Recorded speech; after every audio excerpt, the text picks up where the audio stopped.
As we have increased technological advances, this really opens the door to being able to do new types of data analysis, deeper types of data analysis. In particular, we're very interested in seeing how we can take data from one source, data from another source, for instance, from different agencies, and thinking about how we can integrate this data to answer new questions.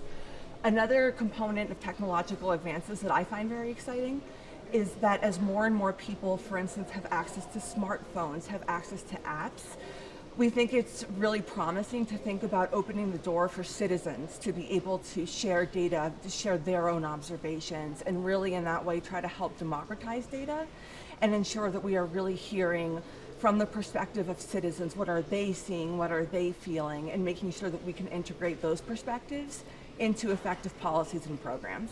We think it's absolutely vital to do multi-sectoral analysis, and one of the biggest reasons is that all different disciplines will be able to bring their own perspectives. So for instance, if we think about research, we want to ensure that we're not only analyzing numbers and trying to answer, for instance, here is our hypothesis, let's see whether it's true or not. We also want to open the door to being able to really let people speak for themselves. What are they observing? What are some of the more complicated answers that we could, questions that we could answer? So we think it's really important to be pulling in people from different areas, different types of expertise.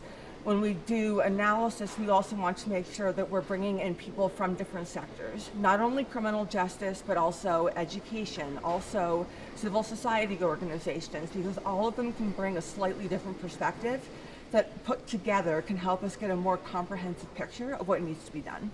We have often seen in our work with governments that the same programs and the same policies may be repeated again and again, without necessarily knowing whether those programs or policies are effective. And we understand certainly that when someone is busy in the middle of government trying to advance different programs and policies, it can be very difficult to ensure that they are simultaneously collecting evidence. But we still think that it's absolutely essential that all of us clearly want to know, are these programs working? Are they not? If they're not working, why is that, and what can we learn going forward? I think one thing we see fairly often is that people who do analysis as part of their day-to-day jobs, or people who are, for instance, at the highest levels of an organization, they often understand the need for data because it comes across their desks a lot more often. They can see for themselves the results of data analysis. Something I think that is absolutely vital, though, is to think about those people in the organization, the police officers who are going out in the streets all the time.